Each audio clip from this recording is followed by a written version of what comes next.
Unmute or mute. Okay, well, welcome back to our Interfaith Explorations, our sacred space where we meet every Wednesday at noon. Peace, salam, and shalom to all of you. Our session is hosted by the Interfaith Center, as you all know. We are a nonprofit committed to reducing the fear and hatred among world religions. And we do that by gaining appreciative knowledge about different religions and also trying to create meaningful relationship between the people of those religions. Our classes are co-sponsored by Cobb Institute in California. Cobb Institute promotes a process and relational worldview to advance wisdom, harmony, and common good. And they live out this philosophy by working to build an ecological civilization. So our classes are recorded. So I was saying right before we started that if you'll all keep yourself muted while the teaching is going on, and as soon as we finish with our guest speaker and the discussion session starts, you can always unmute and ask your questions.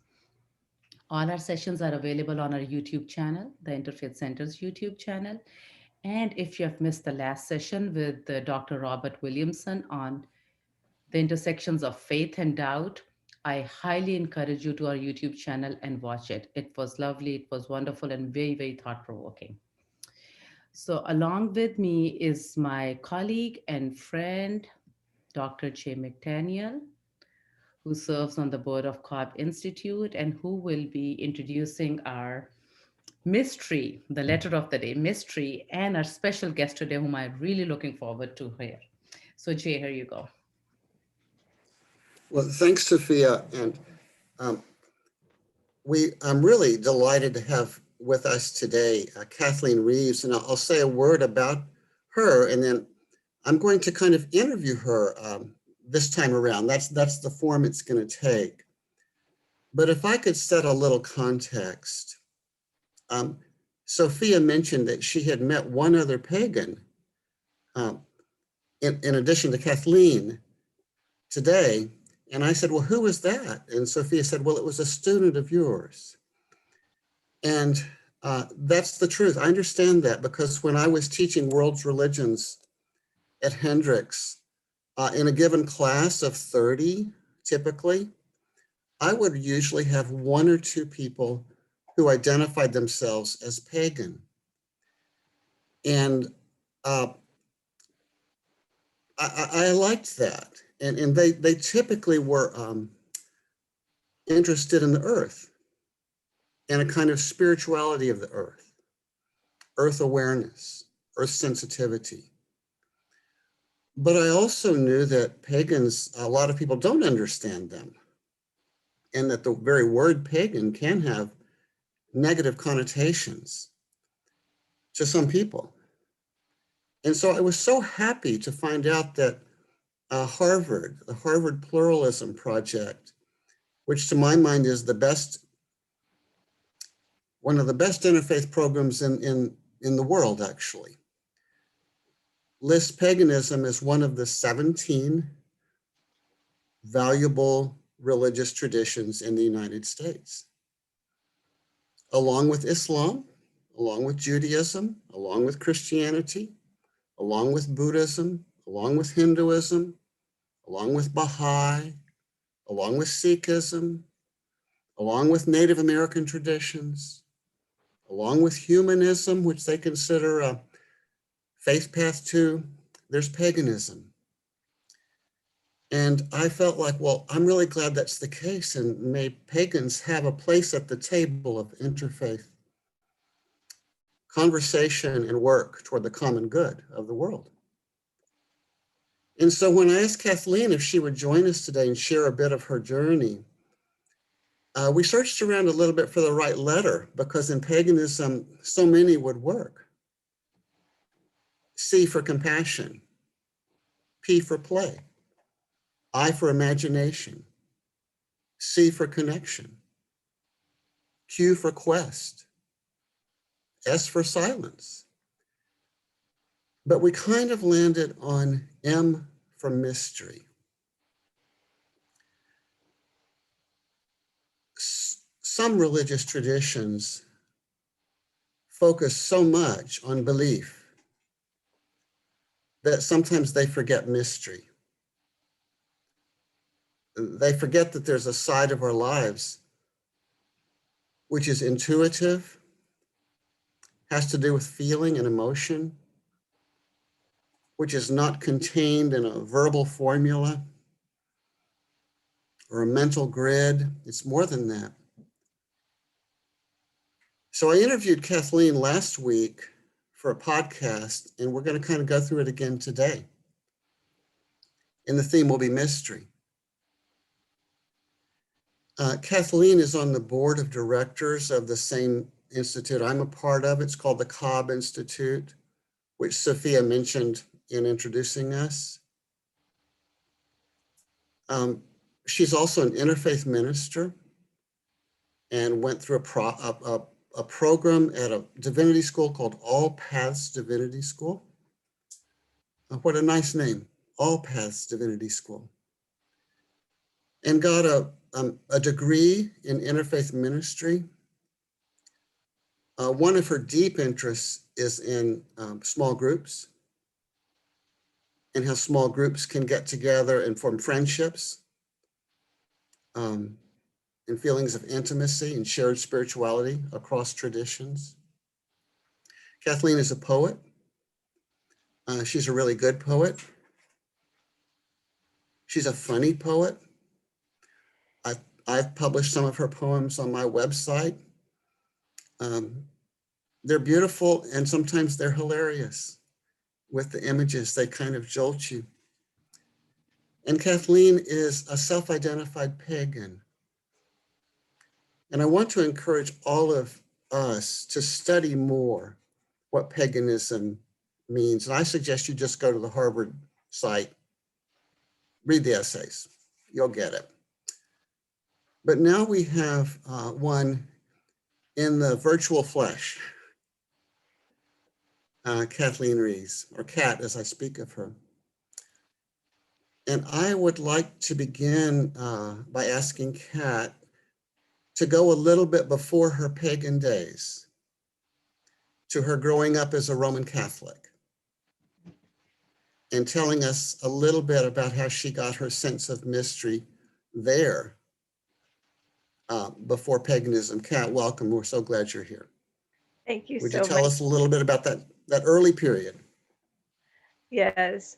Well, yes, I did grow up in a Roman Catholic family, and I loved the Mass. I had no problems with the church. A lot of people leave their former religions for, in anger, in hurt. I didn't have any of that. I really loved the mystery of the Mass, the beauty of it, which is probably why I love paganism so much, because we have our rituals which have similar types of unfolding and ritual. Oh, a little bit more about that, Kat. Did you like the candles in the Oh yeah, Catholic? candles. Just but there's more to the candles. The idea that the candle was lit if the Eucharist was in the tabernacle, and the idea that the candles, there's so much in the flame, in the meaning. There's life in there. And then how on Good Friday they would put out the candle, because that was the time through Saturday, and then Sunday they would light it again. So there's a lot to that, and we use candles in paganism a lot. And just another quick question about that. I grew up a Protestant and a Protestant Christian, and we don't emphasize the Eucharist quite as much. The bread and wine of Holy Communion. Did Holy Communion mean something to you as a child? Yeah, I mean, it was something that I always struggled with, because when you're a child and you're told that you're going to eat the body of Christ, it's really hard to wrap your head around that. But I think what's more important, and that was the mystery Mm. that Christ could be there. And I think that even now as a pagan, I can see the meaning in that, and that you are, it's, I don't like to say metaphor because to Catholics it's not a metaphor, but the idea of having a way to, a ritualized way to become aware of something and take it into yourself. Mhm. And Kat, as I recall, that there's a time when you went on a retreat as a young girl, a young Catholic girl, Mhm. and discovered a tree. Would you say a word about that? Yes, so it was my first time, a California girl, so I don't see snow, although the mountains are not too far away. But I really have only seen snow falling maybe 3 times in my life, and the very first time was on this Catholic retreat up in the woods, and I went out for a walk. It was a semi-silent retreat. Catholics like to have a lot of silent time, and so I was out, contemplating and walking around, and I climbed this tree, and then all of a sudden, I had this awareness, this feeling of everything being connected, and everything was so alive, and I was part of it. I wasn't separate, and I could feel the life in the tree and the rocks and the snow, and it was just, I like the word magic, but you know, I hope to be able to explain that a little more. But it was magical. It was, there was a aliveness about it. Um, so have trees played an important part in your life um, for a long time? Yeah, trees. I feel um, really close to some trees, and I have a special tree that I go visit all the time near the coast, uh, called the Portola sycamore, and the it's this ancient tree that was there when the Spanish first came on the shores, and it's now a landmark. And I call her Grandmother Sycamore. And I go visit her. I play my flute for her. I planted probably 15 trees on my property. Trees are, we interact with them, and um, they not only exchange, carbon dioxide and oxygen with us, but they also can take our negative feelings and give us positive energy back. Sometimes a best friend is a tree. Mhm. I mentioned to you the other day, I had a lot of students that connected with trees, and some of them suffered from depression, actually. I can remember one in particular. And I said, what do you do? And she said, well, I go sit with my tree. And she didn't say sit by my tree. She said sit with my tree. And she had a sense that the tree was her companion and was alive, of course. For my part, when I was growing up, I had a sense for dogs. And so the portion of the more than human world that touched me ever so deeply at a young age was dogs. But I've since discovered that many people have different elements or that have a special meaning. Some are tree people, some are dog people, some are water people, some are mountain people, some are ocean people, some are garden people. Um, of all those elements, earth, sky, fire, water, animals, plants, are there other elements that have a special meaning for you? Oh, Jay, you gave me the most difficult question, because as a pagan, well, it's all interrelated. And when we create our sacred space, and we don't have temples and churches, so we usually do it outside in nature if we can, and we call in the elements of earth, air, fire, and water. Mm.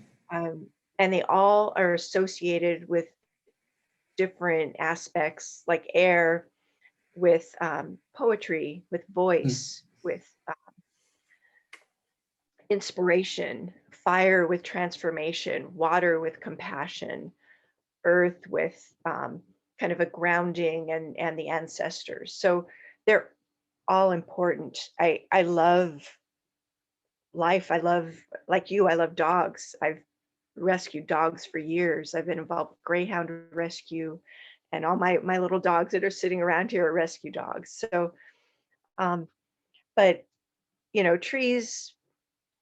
If you think about activists who are trying to save forests, who the grief that they feel when they've been there trying to save these trees, spending time with the trees, climbing them, sitting with them, and then they lose and the trees are cut down. I mean, that's just, you can see that they've they've connected with the trees. And as we learn more about them, we're learning that trees, they have ways to communicate with each other. They're just fascinating. Kat, the experience of the aliveness of nature, of everything being kind of alive in its special way. Can you tell us you speak of that as magic. That's not a bad word for me. I get that. There's something kind of enchanted about it. Can you say just a little bit more about that sense of the aliveness? I'm not looking for anything in particular. Just share a little bit more about that. Okay, well, the type of pagan that I am is Druid, and it's really it's a reconstruction, because the Druids are obviously no longer around, but we've had to reconstruct, and we use a lot of the Welsh words, sometimes Irish words, and so the word that we use for that interconnection is a Welsh word called nuithre, and nuithre is this energy that is flowing around. It connects everything, it's in everything. And it's different religions have different words for it. um, but I think what might be the easiest thing to think about is the Force from Star Wars.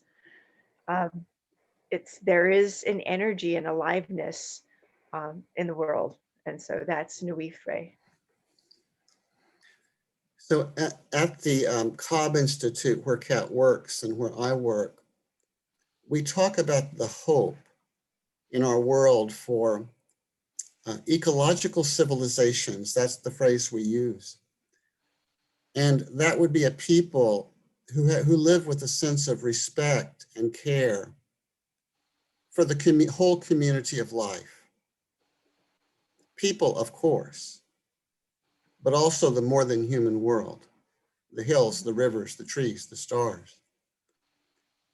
And we're kind of battling against a way of looking at the earth that thinks of it as a mere machine, just an object. And so, to my mind, Kat, one of the gifts of paganism, it's kind of like a gift of Native American traditions, Yes. or African traditions, or Australian traditions, is a sense of the vitality, the aliveness, the sacredness Mhm. of everything. Mhm. Now, at some stage, you discovered paganism as a home to appreciate that sacredness. Can you tell us about your discovery of paganism, how that happened? Yeah. Well, I can tell you a story. This is from my Catholic days, and it's not negative. A lot of people leave the church for negative reasons, but it definitely was a moment where things changed for me. And I was on another retreat, and in Catholicism, there's a rule that you're not supposed to eat before an hour before Mass, because you should not have anything else in your stomach. You shouldn't have eaten anything before you take the Eucharist. And the food was really horrible on that particular retreat. And so I was starving and they put out cookies and I had a cookie. And one of the chaperones saw me eat the cookie, and I was probably about 20, 21 at this time. And she said, how could you, why did you eat that cookie? Aren't you Catholic? Don't you know now you can't have, communion? And just scolded me. And I felt horrible. And like most young Catholic girls, I'm like, I'm a sinner. I'm so bad. And I went into the mass feeling horrible. And then I had this realization. I don't know what it was. It was like a knowing that just God does not care that you ate a cookie. That is so unimportant. And it was, this knowing was so strong. Um, and I think that was where everything shifted. And I started to say, well, if God doesn't care about that, then what else doesn't God care about? And all of the rules and then it just kind of opened up so that my world could get bigger and that I didn't have to and I don't want to be insulting to any of the Christians out there because Jesus is a wonderful path. But for me, I just started going a different way and it was like a door opened for me to go in that different direction at that point. So it was a kind of need for spaciousness. Would that, Mhm. for Yeah, a wideness of the spirit? Would that be a way to put it? yeah, and also I have to give some credit to my mother. Mm. Um, my mother, she was Irish Catholic and raised in going to Catholic schools, but she was an explorer too. And so she was curious, and she's still around, so I shouldn't say was, but and she still is curious. Um, but we just started exploring together, Mm. and she went in a different direction than I did eventually. But I think that my mother's curiosity, I have to give her credit for inspiring that in me and joining me on this journey. Did you meet some pagans that were, I mean, somewhere along the lines, you could have gone to Buddhism or Hinduism or mystical Islam or all kinds of things. How did you actually find paganism? Well, I don't know how I heard of it, but I was interested to find pagans, and they're hard to find.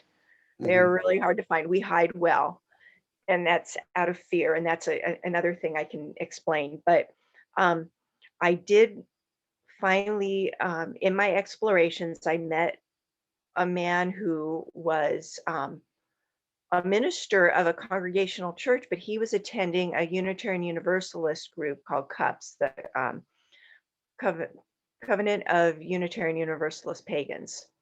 And so I went to a meeting there, and I was really nervous and not sure. And then before you know it, I was part of the group and learning from all of these kind of older women. We call the older women crones, and that's a very respectful label. It's a honoring their wisdom. And so I had four crones take me under their wings and teach me. Are you a crone? No, I actually, so we have something called maiden mother crone. Mm. I kind of reject that. I always find my own way of being with things. I think that, well, I don't want to tie a woman's life to the reproductive cycles. I'm Mhm. child free by choice, and so I feel like there's more stages. And so there's a stage between and mother is birthing not just children but ideas and creativity, whatever it is that you do, poems and art. But there's a stage between mother and crone, which I call queen. And that is a stage where a woman steps in, she finds her voice. And I think probably a lot of women will identify with this, where you're kind of, you've had some experience in life and you kind of start to speak up a little more, and you start to feel more confident, and um, so I feel like I'm in my queen stage right now, but crone stage is not far away. I'm going to start calling you Queen Cat. Is that okay? That's fine.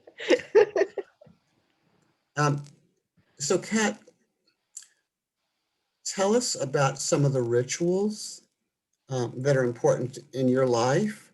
And did you happen to bring some images? Yes, I Well, did. I think you can screen share. Sophia, can she screen share? I think she can. Can you please check, Kathleen, if you're able to? Yes, I think I am. Okay. Well, this is the first image that came up. This is Beltane. Um, so we have, and most pagans, now every pagan's different, or every pagan group is different. Um, and so I can't speak for all pagans, but most pagans do celebrate the wheel of the year. And so this is Beltane. This happens on May 1st, and this is a huge maypole. And let me see here. I want to show you Samhain, which is probably our highest holy day. And but in May we dance around the maypole. It's a spring celebration. It's a fertility celebration, meaning that the earth is blooming and plants are growing. Here's me at flowers in my hair, and we're doing a spiral dance. And I 2 years ago I got to be Queen of May. My future husband at the time and I, and he was the King of May and I was the Queen of May. And so that was very fitting since we got married shortly after that.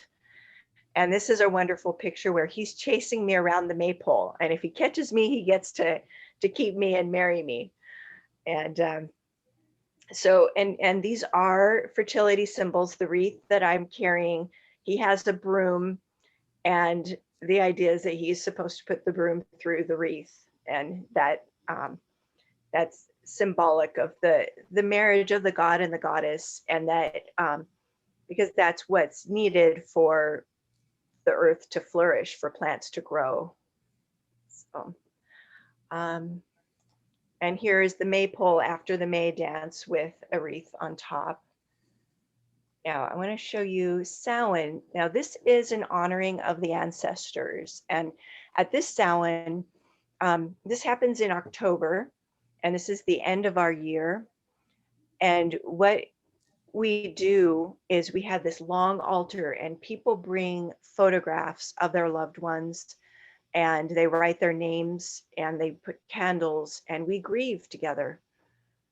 And here is a picture of us with a big fire that we consider that in the wheel of the year, there's like a fire that burns, and it's kindled at the beginning of the year, but by the end of the year, it's going to start to go out. And so as we are in the ritual, the fire eventually goes out, and then we relight it.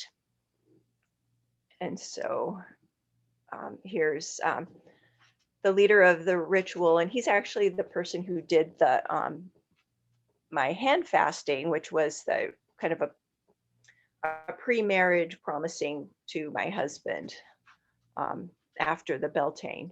But I want to show you some pictures of our hand fasting. So this is the same gentleman. He's an English traditional British witchcraft. So he's a witch from England, and he's actually located in Hollywood, and he's a dear friend of ours. And so he came up to the woods, actually the same area where I had that mystical experience, and we were hand fasted under the pines. And here is us jumping the broom. It's often associated with African tradition, but it came from the pagan tradition to jump the broom. the symbol of the hearth and home. And let me see if I have some others. I have, oh, this is a ritual in my backyard. And this is so, I've belonged to different groups. This one is very strictly Druid. And this is the man in white is a Druid from Wales. And he was telling us a story. We do a lot of storytelling in the Druid tradition. So, Hey, Kat, can you tell us a little bit about what's on the table there? yes, so there's a bowl with dirt or soil. It's earth. And what I did was I carried it around, and each person dug their hands into the soil to fill the earth. And then there's a bowl with water. And then afterwards we put our hands in the water. Um, and then we usually bless our circle with the element of water, the element of earth. So we'll walk around and sprinkle it as we set the circle. And let's see, here's me dancing around a maypole. This is a much smaller ceremony than the one that you saw with the hundreds of people. So, because there's huge groups and there's small groups, and in the Druid tradition, our group, you might be familiar with the word coven. For witches, for Druids, we call it a grove. And let's see, this is after a Samhain. This is me. It's really blurry, but this was we light a fire. We have this special way that we light the fire that just it just explodes. It's huge, and then it just burns down. And so I'll stop sharing now. And I also have some props too, if you want to see, like my wand. I have two wands. So I like to carve, and you can see. So keep it up there a little bit. Keep it up so people can see, okay? Okay. Just hold it up. This other Yeah. one. And you So, carved those? You carved those? yes, I carved these. These were cut. These are ash tree, and I cut them from one of the my crone's yard, and we do a little ritual, and we thank the tree. They were saplings, and then we cut it and we strip the bark off and let it dry, and then it takes hours and hours and hours of carving. But when you work with the wood like this, you get really connected to it. And what this is we use it for a focal point. And so when I am calling the directions, and I it's like a meditation. I focus on the end of the wand, and because it's tapered, it points. And so it's a way to focus attention and to cast the circle. And then as I cast the circle, I'll touch it to the ground, and I'll say, the circle is cast, we're between the worlds. Yeah, do you have a morning ritual or anything like that? You mentioned of calling the directions. Is there a regular ritual of calling the directions for? Well, if we're working in a group, or we're working in a place where we want to contain energy, then we'll cast the circle. Morning ritual for me is I go out and I feed the squirrel. I have a little squirrel feeder, and I feed my birds, and I walk around the garden, and I do my little composting stuff. So it might not sound like it's anything religious, but to me it's sacred work, because I'm connecting with the animals. I worry about the birds. If I don't get bird food out there, they're going to be hungry. Um, so it's just my way of connecting with the earth. And I always get up early before the sun rises, and I watch the sun. The room that I'm in is facing east. And so I can look right out my window. I see my bird feeders, and I can see the sun rising. I just want to take note of the fact that you said you don't draw a sharp distinction between, well, that it's all sacred work. And so being the compost in the garden, is no less sacred than a ritual fire at a festival. Mhm. And that refusal to dichotomize the world into the religious on the one hand and the not religious on the other. I think that paganism and many other traditions actually reject that distinction. There's a famous Christian who talked about the kitchen. There's no less God in the kitchen than in the sanctuary. Mhm. There's no difference. Yeah, and you know, for pagans, the kitchen is also a sacred space, Mhm, and the cooking pot is the cauldron. It's mhm, very symbolic as we stir, and I love to make soup. Soup is probably my favorite thing to make, and so that's stirring. Um, that's, you know, we have a term, diosol, to go clockwise, or winter shins to go the other way. So if you want to make something, you go clockwise. If you want to undo something, you go winter shins in your stirring. And it's more natural to go clockwise. So And we're Kat, I think usually, one more question from me, and then let's open it up. But I was wondering if you would say a word about a little more about the cauldron, Mhm. Yeah, and I and the will show. relationship between the cauldron and God. Here's my Ah, cauldron. I have a couple actually. It's This is my a little cauldron, and I have more than hold it up this. a little more. Just give us a little more time with it. So let us be with the cauldron just for a second. We'll call this Cauldron Meditation. So So now, just to close out my interview, would you say a word about the idea of the cauldron mhm. and the idea of the consequent nature of God? And nobody in this group knows what in the world that means except the two of us. But run with it. Okay, so the cauldron can be a symbol for everything. It's like a stew, and you're making, you know, you're getting everything out of your fridge and you're throwing it in the cauldron. Everything of life is in that cauldron. And we have a wonderful myth. It's a Taliesin myth. And Taliesin was a great bard and poet, but he had to transform from a little boy named Gwion Bach.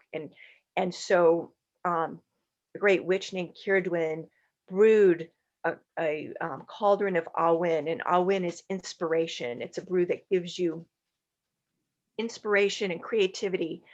And so the cauldron is connected to so many important things for pagans, for the idea that everything exists in there.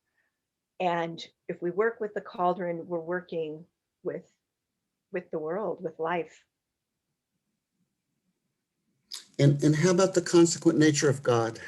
Oh, well, the consequent nature of God is everything. That's God taking in everything that has ever been, every thought, every feeling, every atom, every proton, every tree, everything is in God. God is felt that, experienced that along with us, and and holds it for every single one of us. I think with that image, let's open it up. Let's open it up to the cauldron of our group. Um, so, um, who has a thought or a question that you would like to ask Kat? It can be a comment of your own or a particular question, whatever you want.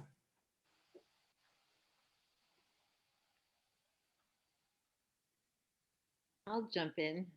I just want to say so much of this feels so familiar to anyone who has an earth-based tradition. So the commonality of tradition is what I'm zoning in on and appreciating so much.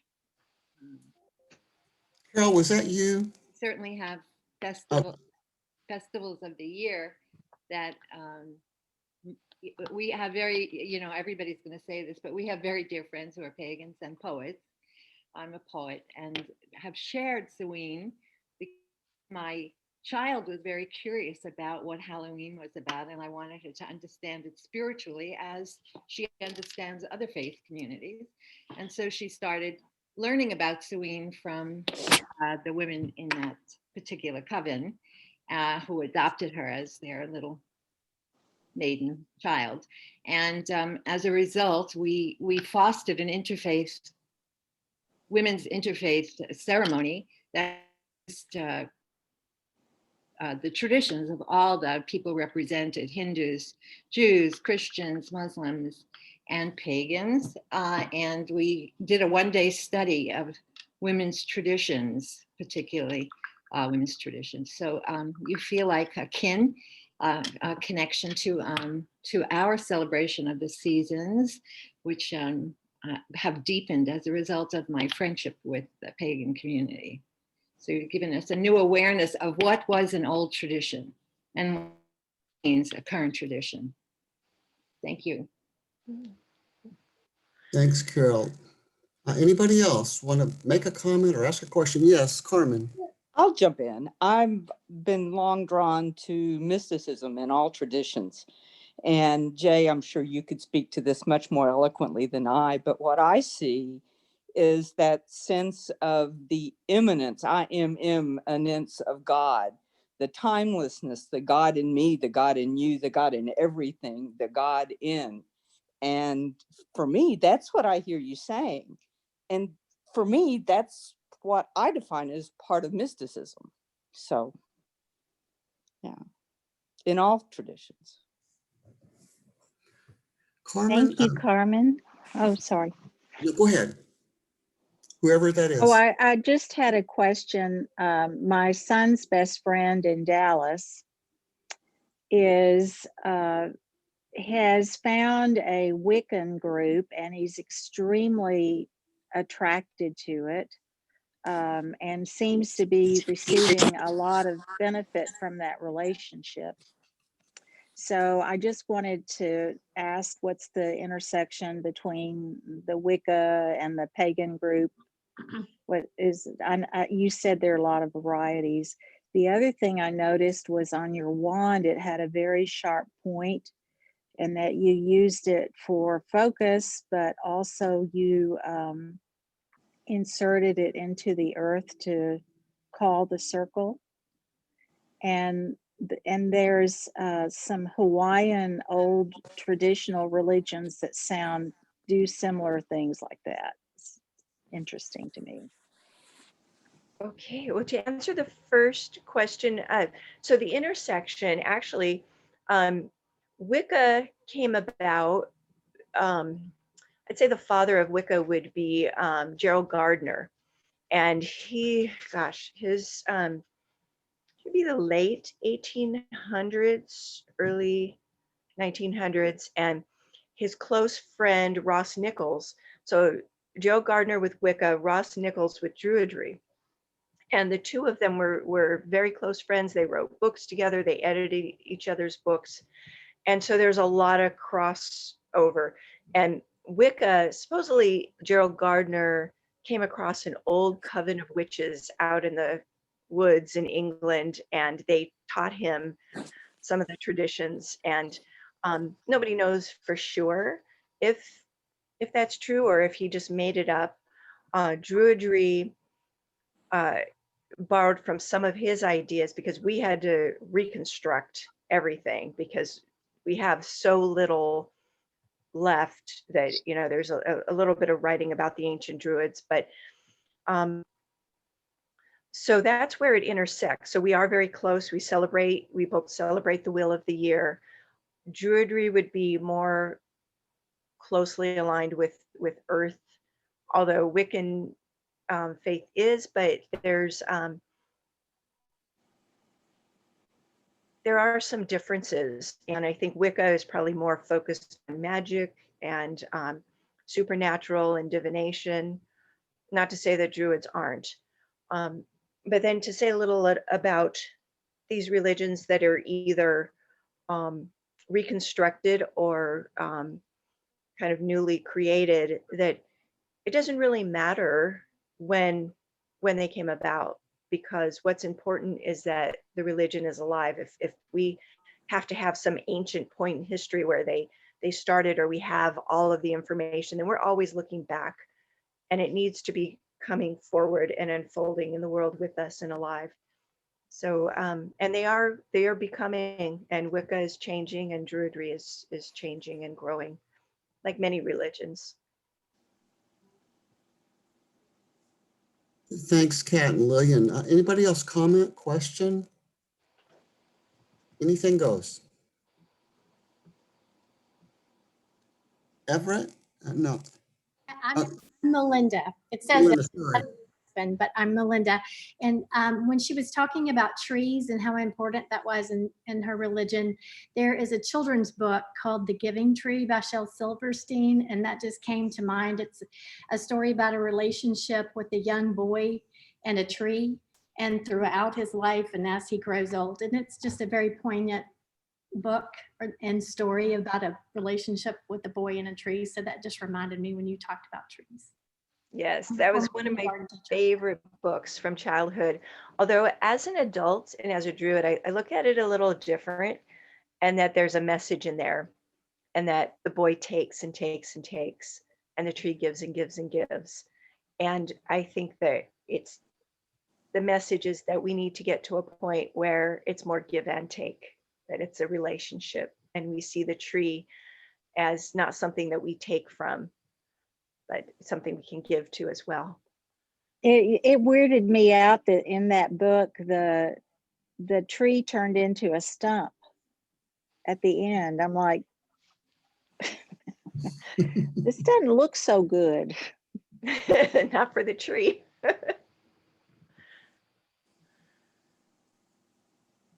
Anybody else comment, question? Yes, Do Sally? you, oh, I just wanted to say earlier, you mentioned that you had gotten together with some interfaith groups that had Hindus and other pagan groups. And that's exactly what we're doing here. And you're welcome here. And we each have grown in our own faith by learning about others. Thank you. Yes, I'm one of the rare pagans who really believes that we need to be more visible, because what happens is when we're not visible, then all you're going to have is what's on television, which I can't even stand. I don't watch any of the movies or the shows because it's so misrepresented, and we just get bad publicity. And so most pagans hide. There are a lot of pagans, and they're school teachers, they're doctors, they're attorneys, they're all around, but they don't tell people. And actually, a lot of people in my family don't know. My mom knows, and that's about it.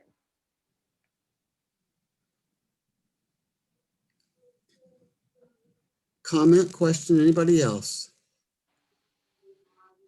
I had a question about, do you know, like the Native American and the Hawaiian ancient religions? Yeah. Have you seen some consensus about the work you're doing and those ancient practices and beliefs? Yeah, what I learned, I have a very dear friend who's a Native American Tongvan who's from this area. And what he said is, we are not all the same. There are similarities because when you have to live with the earth and you depend on the earth for your life, then you listen to the earth and you care about it a little more. But I'll tell you a story about Hawaii. So I went to Hawaii and I thought, I'm going to honor Pele. And so I went to the Big Island, and I had my Hawaiian lei, and I had some stones I brought for her.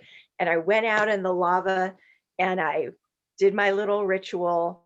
And I tried to be very respectful. I'm like, I'm not from here, and I honor you. And then I tried to walk all the way. It was like 5 miles over, climbing over dried lava to see where the live lava was going into the ocean. And at some point my knee gave out, And then I was in so much pain and there was nobody who could help me. One ranger said, here's my walking sticks and, good luck. So I was in tears climbing over the lava, and I got out to the road. I still had 5 more miles to go on the road. It was dark. I felt like water or something falling on me, and I thought, oh no, it's raining and I'm out here in the dark by myself.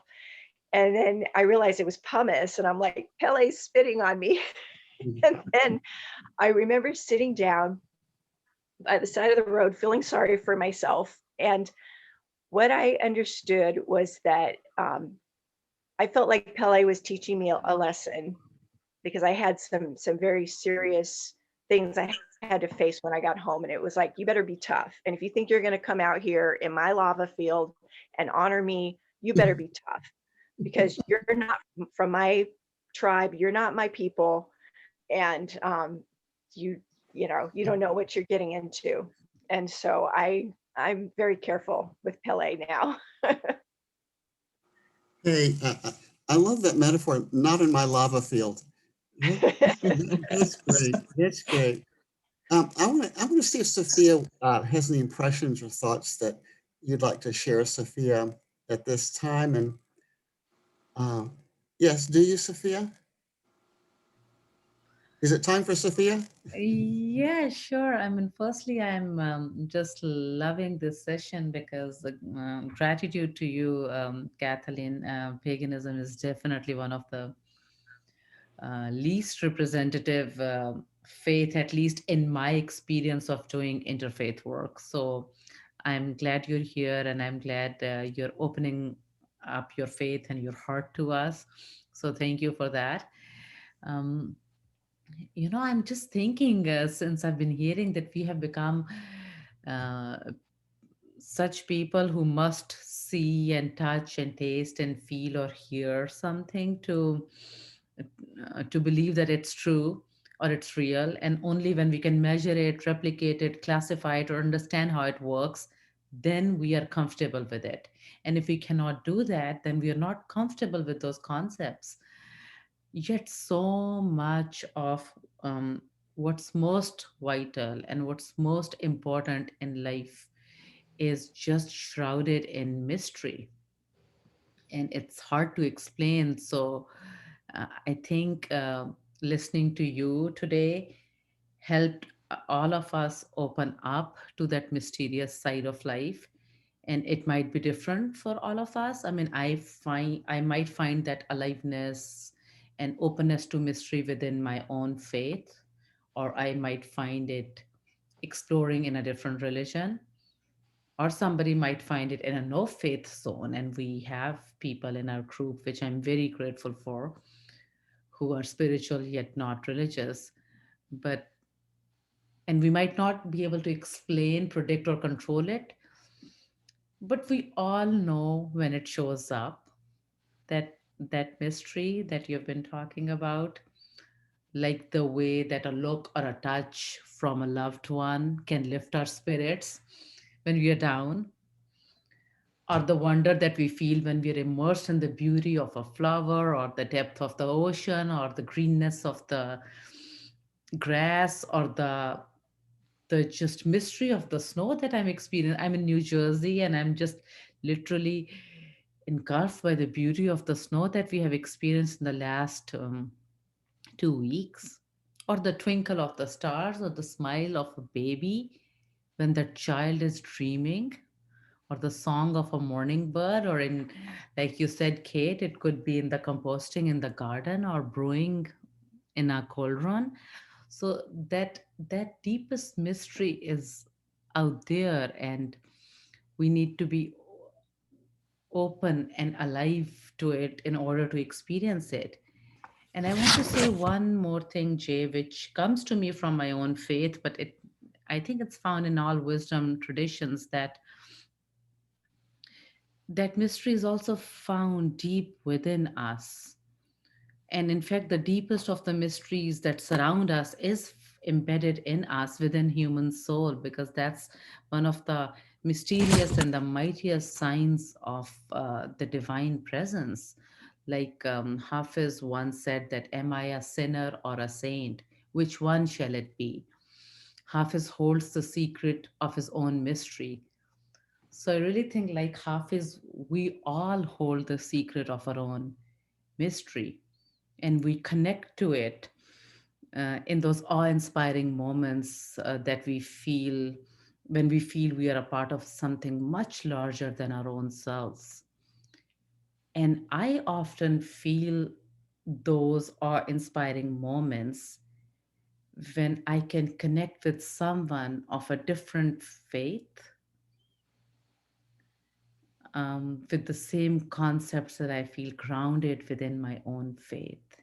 I think I'm part of something much larger than myself. So, anyways, Jay, that's a lot more than what you maybe asked for, but that's all I'm feeling, and I'm really grateful for today's session. We still have time if somebody has a question. I think you're not supposed to ask, Sophia, thank you so much. And I think you gave us a poem as well as a wisdom teaching with all those images. And Sophia, I'd like to ask you, would you show us the snow? Can you hold your computer up and show us the snow? Let's see. I think I can do that. So let's see if um give me 1 second and add spotlight to it. Where is Sophia? I mean, Um, where There it is. Can you see that?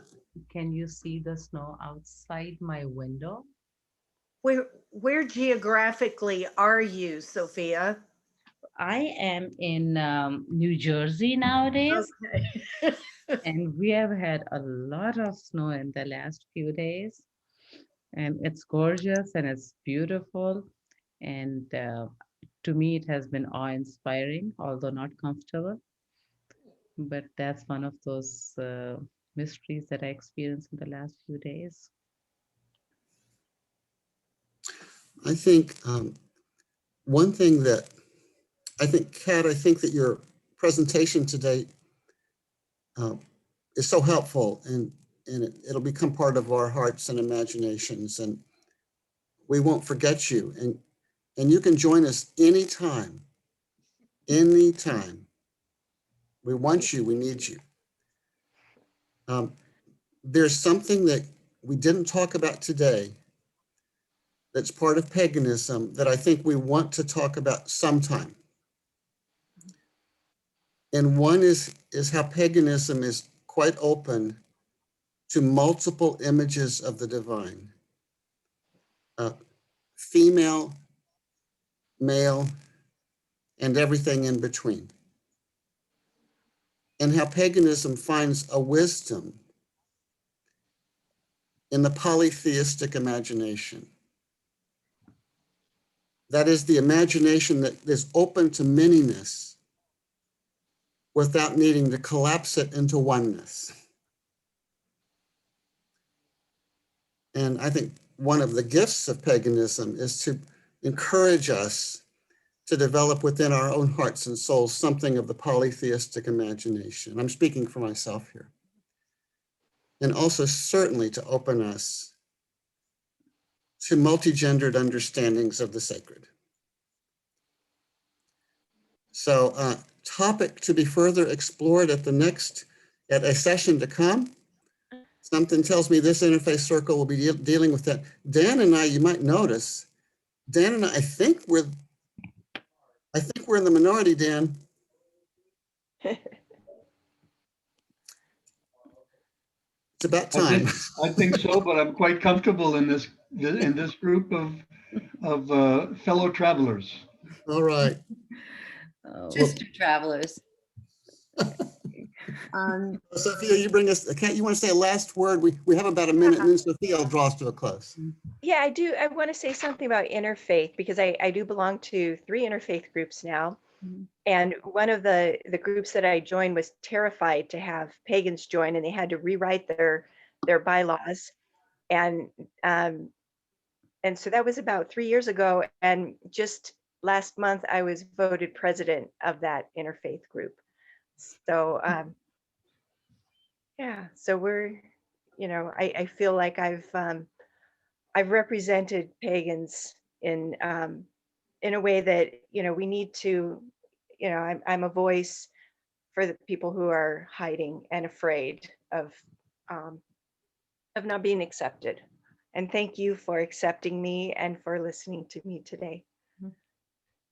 Thank you so much, Kate, for joining our group. I'm sure everybody feels the same way like I do. You really stretched our hearts and souls, and it's time for us to close. Normally, I close with a poem, but today I think we'll just everything you said sounded like poetry. So I'm just going to close with a prayer that may we never lose our capacity to experience and appreciate all that is ineffable, and may our openness to the mystery enlightens our souls. And may we also make sure, as teachers and elders and educators and spiritual beings, that our young people have proper respect for the limits of reason and the unlimited bounties of mystery. Amen. And may you all have a great week ahead. Amen.